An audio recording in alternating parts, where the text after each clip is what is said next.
finally got another one.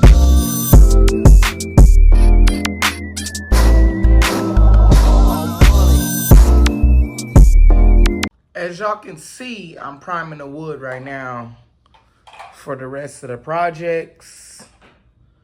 I got this wood right here that I gotta prime, and then I gotta prime this one right here. I'm using this 123 primer for my wood. You can find it on Amazon for $11. I drew out all this today, y'all. I'm about to get to work. I'm about to get to work. I'm about to go crazy.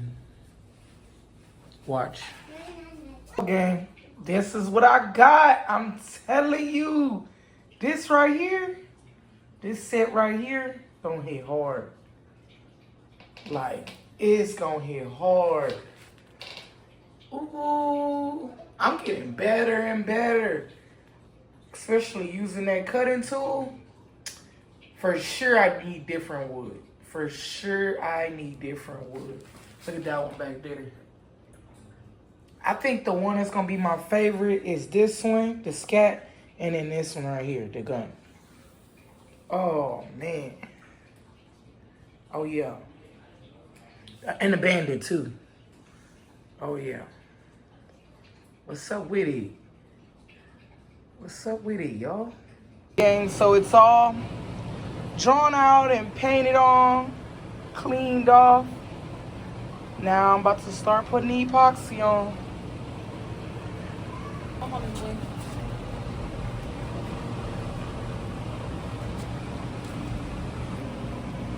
Can y'all see the epoxy? That look really good.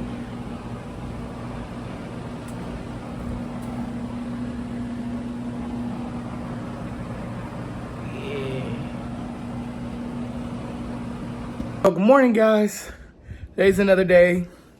You know, last night we put the Scat Pad outside to finish epoxying, like drying and whatever.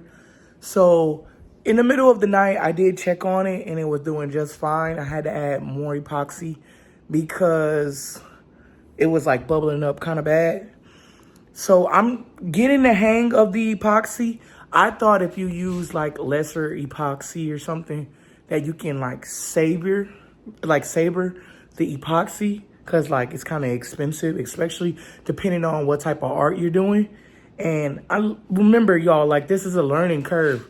So I used 2 cups, but I didn't use that much of the cup. I didn't use like a full cup. I used like a bit, like that much, literally, of epoxy in each cup. And then I need to get a measuring cup and show y'all how much I actually put in it. And then I had to do it twice. So I waited like an hour. I let it dry a little bit.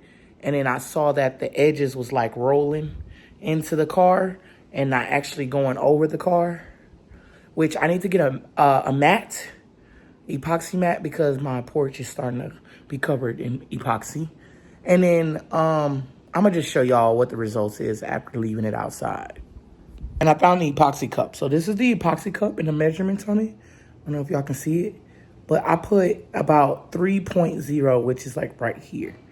3.0 of the epoxy, and I did 2 of those. So basically it was 6.0 of the epoxy, and that wasn't enough. So I definitely needed a full cup, which is 8.0, to actually get it covered.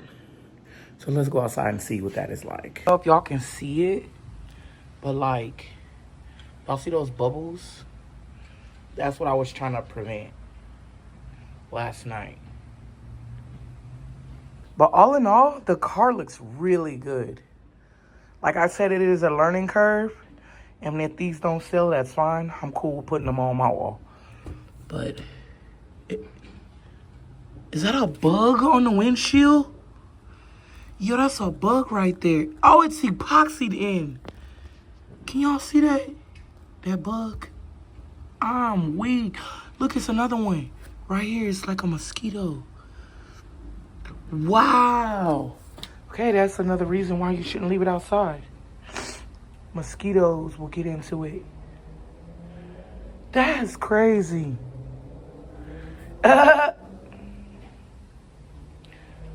all in all, what y'all think I did though? Like, how'd I do? Oh wow, when you hang it up, like y'all can see the holes. Oh wow. Oh wow. Yeah. I don't think it's bad, but maybe I can add more. Can you put epoxy on top of epoxy? Like, will it look bad? I don't know. Damn, that's crazy. It's a bit sticky right here. Like, what the hell? That it not dry or something? I'm still learning, so obviously I got a little bit or a lot to learn when it comes down to this epoxy stuff. Like, it's fun. You can get creative and do everything you need to do, but it's like a learning curve for sure. Like learning how to use the heat gun, learning how to use the cutter, learning how to epoxy right, learning what type of wood to get. Like, this is a lot. I'm gonna have to just do another video on what I learned through all these epoxy projects. Like, I can get into it, but I do have some learning. And I'm pretty sure the first person that actually did it, like did the epoxy stuff, I think they were having the same problems too. That's why they did something basic. But I want to go outside that and not do basic. I want to push myself to what I can and can't do. So y'all gonna see the good part of my epoxy and the bad part of my epoxy, cause it's the truth. It's the truth. Like, everybody mess up. So it's just like, this is what I'm doing. This is crazy. This is crazy. Okay, so all in all, what do y'all rate this? Like, I would say 1 to 10. What would this be rated as? Knowing that this is my first time doing it, and I'm learning the epoxy part, I'm learning how to use the cutting, I'm figuring out what the paints actually do, because it was hard to try to like paint and prime, and it was a bunch. I'm still learning a bunch of stuff. So where do y'all rank this? Y'all give me the rank. Y'all let me know in the comment section down below how I did on this Scat Pack. And would you want it? Maybe a different color? Red, blue, pink, glitter. Ooh. Next project idea. A glittered Scat Pack. Epoxy Scat Pack. A glittered pink epoxy Scat Pack. Wow, yeah. I need to do that for my pink lovers. I gotta do that. Maybe not I can do a Scat Pack. Ooh, a Urus. Oh, now I'm getting in my creative bag for sure. I hope y'all like this video. Hit that thumbs up. Let me know in the comment section down below how I'm doing on these projects. I love y'all, gang. Peace. My nigga Johnny got another one.